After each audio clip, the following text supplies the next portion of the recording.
Assalamualaikum warahmatullahi wabarakatuh. Perkenalkan, kami dari kelompok 5 PKKB. Saya Mualim 095. Saya Cita Amalia 064. Saya Vicky 025. Saya Rusna dengan 059. Saya Zaidan 002. Kami akan melakukan simulasi penanganan korban bencana gempa yang dimulai dari pengkajian hingga evaluasi.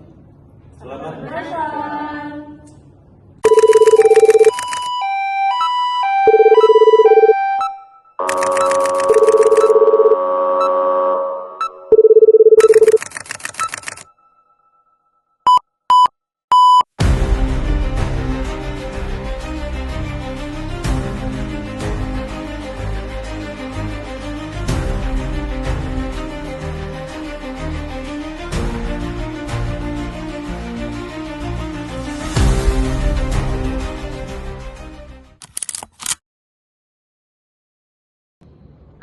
Baik Pak, bisa tolong segera dibandingkan saja para korbannya. Setelah ini saya akan memeriksa dan juga mengobservasinya ya. Mas, bisa tolong ini saya dan bawa kartu kelasnya?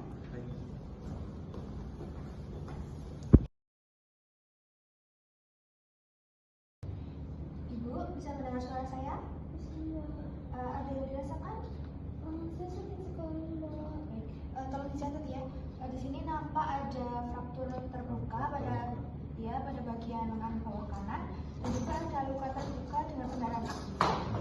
Untuk korban, maaf ya Bu, akalnya terasa dingin dengan nadi yang terasa cepat.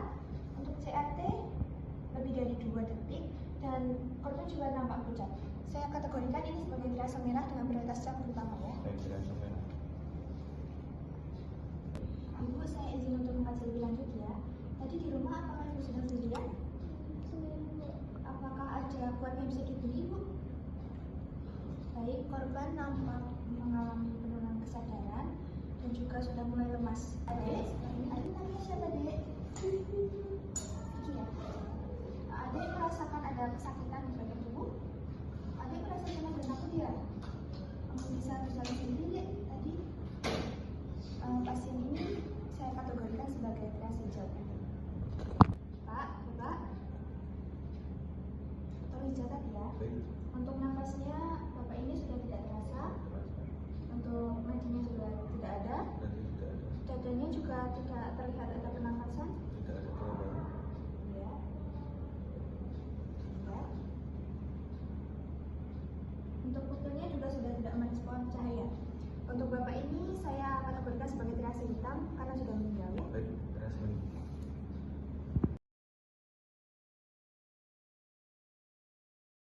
Baik Bu, bisa tolong dicatat ya catatannya. Jadi untuk pengajian saya tadi, untuknya A saya bisa memberikan diagnosa ada 2, yaitu hipovolemik akibat kekurangan cairannya tadi, dan juga ada nyeri akut akibat fraktur. Nah, untuk intervensinya pada untuknya A saya akan memberikan manajemen shock hipovolemik dengan pemberian bintang laka dan juga pertama itu direct pressure. Selanjutnya pada nyeri akut saya akan memberikan manajemen nyeri akut berupa pemasangan mitela untuk sebagai stabilisasi dari ibunya, dan juga menurunkan nyeri selama 30 menit dengan teknik relaksasi napas dalam sembari menunggu obat datang.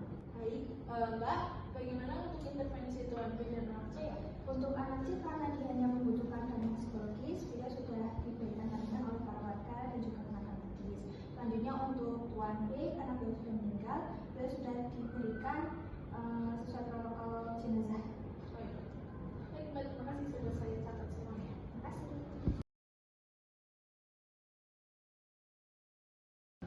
Permisi Ibu, di sini saya ingin untuk melakukan deep pressure untuk menekan daerah luka Ibu untuk memberikan kenyamanan dan juga menghentikan perdarahan Ibu. Apabila nanti terasa sakit, bisa tolong ditahan sebentar ya Ibu. Tolong disebentar ya sih. Oke, bisa Ibu. Tahan sedikit ya Bu. Pelan-pelan Mbak.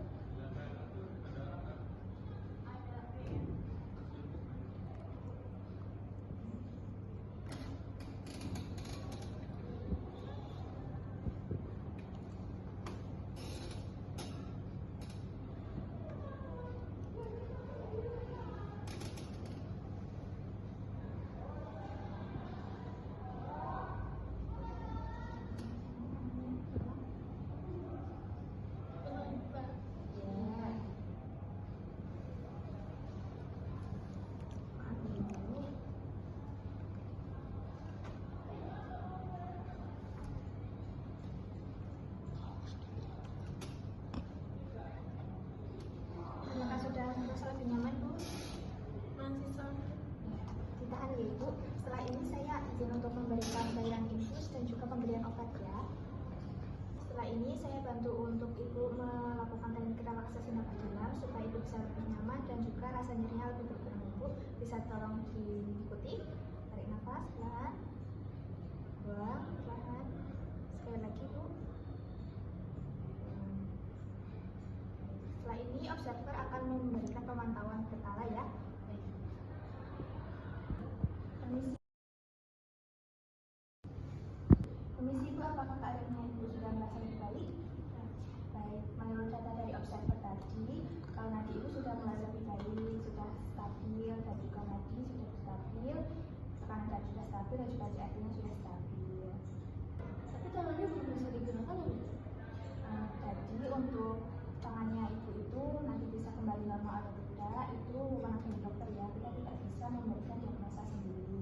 Dan nanti juga setelah ini akan kami rujuk Ibu ke fasilitas yang lebih memadai, yaitu untuk observer bisa tolong disiapkan expertnya supaya nanti bisa